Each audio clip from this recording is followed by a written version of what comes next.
Sur scène, Martin von Muralt, qui est depuis moins d'un an le délégué au Réseau national de sécurité.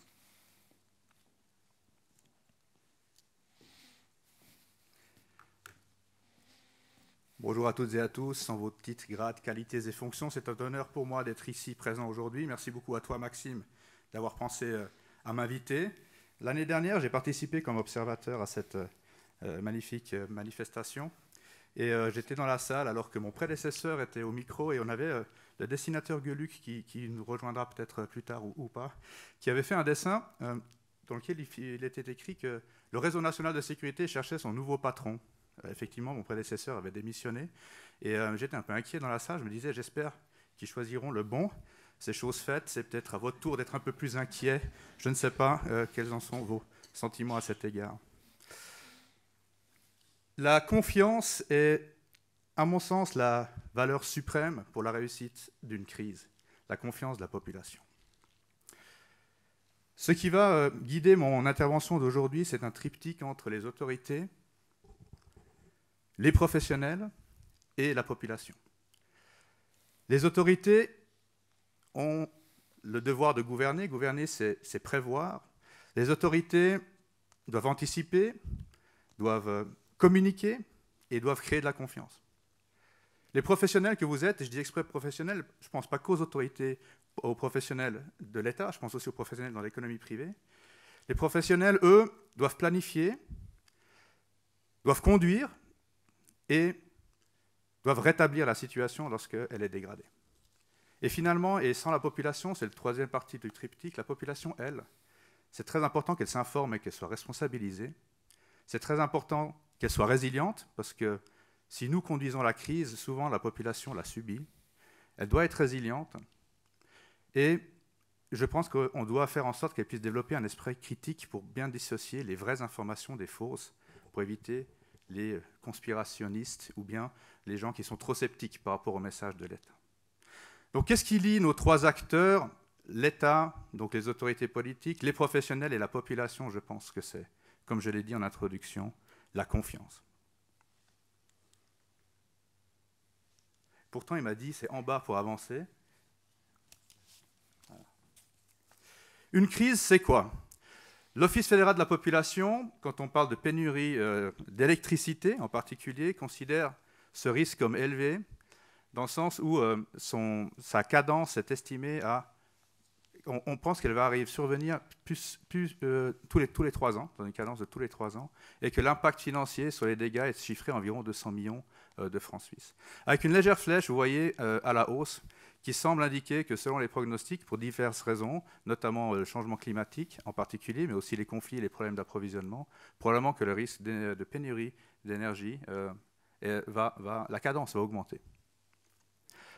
Gérer une crise, c'est, pour les autorités politiques, prendre des mesures incitatives.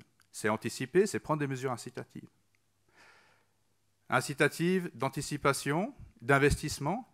Mais quand on parle de mesures incitatives de la part des autorités, on comprend bien que inciter un comportement, ça nécessite à nouveau qu'il y ait un lien de confiance entre les autorités et sa population.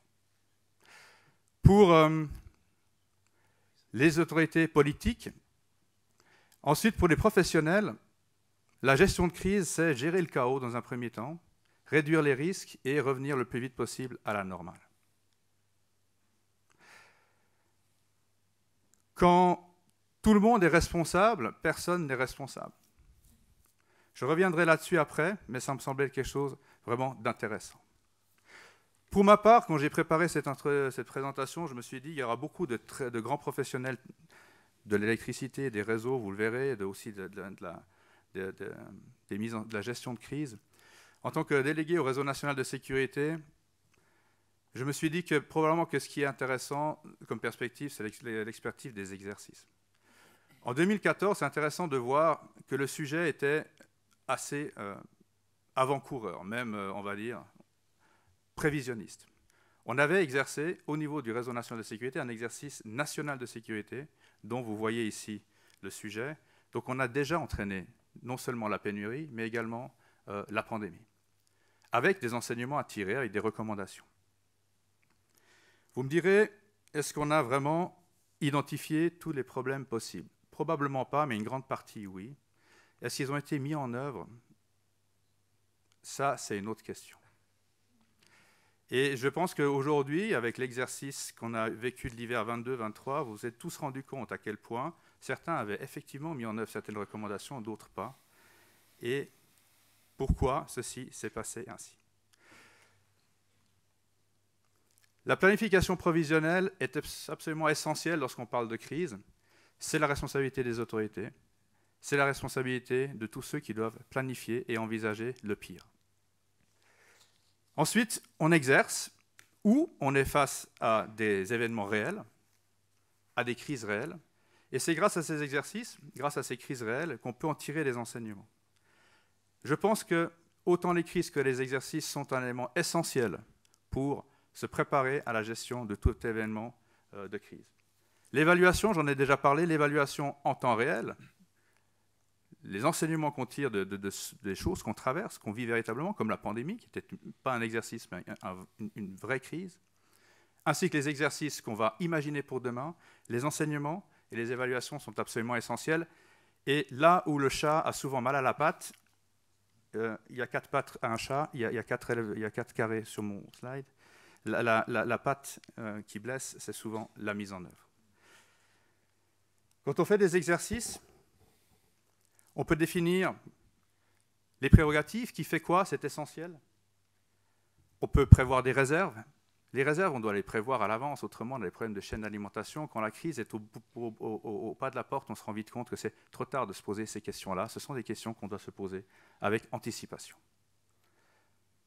Les infrastructures se construisent, on a aussi toutes les procédures d'accréditation, d'acquisition qui prennent du temps. Et toutes les questions liées aux techniques de communication et d'information sont aussi des choses qui se préparent largement à l'avance et qui peuvent être testées grâce aux exercices, mais évidemment, malheureusement, des fois, lorsque les crises se présentent. Le cadre légal aussi est un aspect très important quand on doit définir qui fait quoi, qui a le droit de faire quoi, quelles sont les ordonnances qu'il faut pour pouvoir prendre telle ou telle mesure. Je ne rentre pas dans les détails parce que vous le connaissez très bien quand on parle de l'approvisionnement, du rationnement et aussi des questions d'extinction cyclique des réseaux. Le terme exact m'échappe juste maintenant. Le délestage, exactement, nécessite aussi une réglementation et des bases légales. La mise en œuvre est probablement le sujet qui m'inquiète le plus aujourd'hui parce que nous exerçons. Nous avons la capacité d'anticiper, nous avons des grands professionnels dans la gestion de crise. Maintenant, pourquoi est-ce que la mise en œuvre n'est pas toujours optimale ?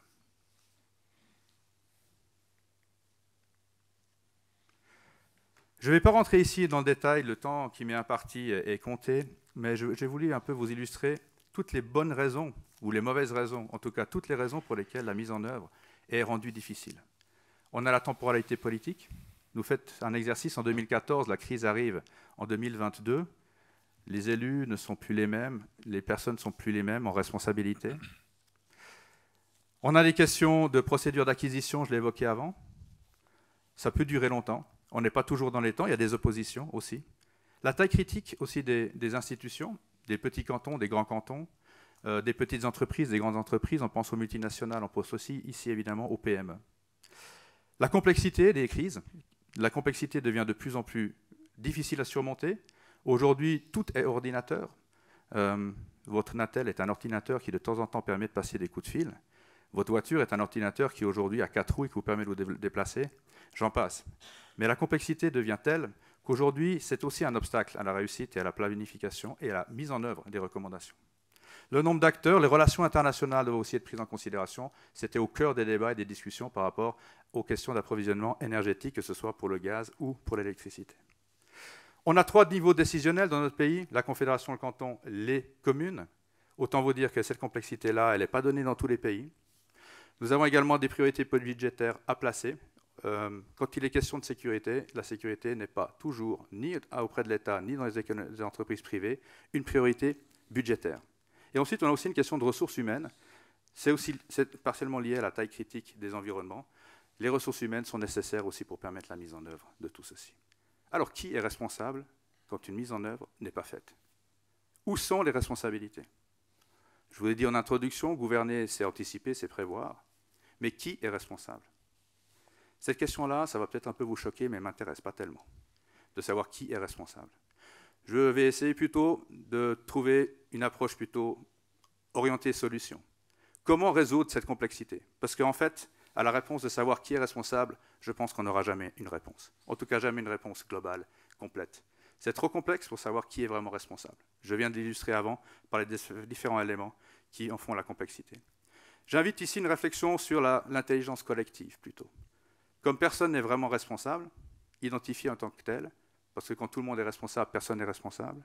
Mais quand tout le monde est responsable, on doit vraiment chercher l'intelligence collective. On doit tous se sentir concernés. Anticiper, tous devons anticiper. Exercer, traverser les crises, nous devons tous nous exercer et traverser les crises. Quand je dis tous, vous verrez après, j'entends par là les autorités, l'État, le privé, les infrastructures critiques, la population. Quand on parle d'exercice, cette population, c'est un petit peu plus compliqué à mettre en œuvre. Et sensibiliser, et je reviens sur mon mot-clé de la confiance. Pour sensibiliser, il faut informer, il faut communiquer.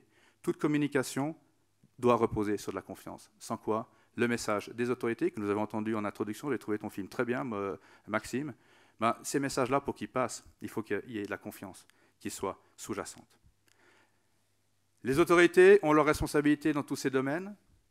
Les infrastructures critiques, en particulier quand on parle de blackout, qu'est-ce qu'une infrastructure critique? Les infrastructures critiques sont définies officiellement par l'Office fédéral de la protection de la population. Les infrastructures critiques, souvent, il y a des institutions qui disent « je suis infrastructure critique, je veux être reconnu comme infrastructure critique ». Il y a un biais là-dedans, c'est que les gens pensent que quand je serai reconnu comme infrastructure critique, j'aurai davantage d'aide et de soutien parce que je serai considéré comme critique. Et là, c'est tout le contraire. Quand vous êtes reconnu infrastructure critique, il y a beaucoup de responsabilités qui s'accompagnent et on va exiger de votre part davantage de responsabilités, davantage de mesures, ce qui est en fait une très bonne chose, mais qui n'est pas toujours très bien comprise. Un hôpital est évidemment une infrastructure critique. Est-ce que la blanchisserie à laquelle il a externalisé le nettoyage de son linge est une infrastructure critique, dès lors que sans blanchisserie, il n'y a plus une seule opération qui peut se dérouler dans son institution? L'économie, un acteur essentiel en matière de gestion de crise, et en particulier quand on parle de la question de l'approvisionnement en énergie. Je ne vais pas rentrer dans les détails, nous avons des grands experts qui vont pouvoir vous expliquer les défis auxquels ils ont été confrontés pendant cette année et auxquels ils vont être confrontés à l'avenir. Et je termine sur ce dernier point qui est la population, et c'est le message clé, c'est mon take-away, si je peux en avoir un aujourd'hui, c'est que la valeur suprême pour toute gestion de crise, c'est d'entretenir et de garder la confiance auprès de notre population. Notre population, on doit communiquer avec elle, on doit lui permettre d'avoir tous les éléments pour avoir un esprit critique, pour se faire sa propre opinion. Vous le savez qu'aujourd'hui, avec les influences extérieures, avec les réseaux sociaux, avec la polarisation des esprits, avec des messages clés, c'est de plus en plus difficile de faire passer des messages complexes. Or, la crise, la prévention, les messages incitatifs, l'encouragement à prendre en considération tous les aspects, toute la complexité d'une situation, nécessitent qu'on communique bien. Ça nécessite aussi qu'on donne les outils à notre population pour bien comprendre les enjeux. Pour moi, le message clé, si je dois vous en donner un aujourd'hui par rapport à la gestion de crise et par rapport au blackout, c'est la question de la confiance. Je vous remercie pour votre attention et vous souhaite une très bonne continuation. Merci beaucoup. Merci beaucoup, Monsieur von Muralt, pour cette présentation.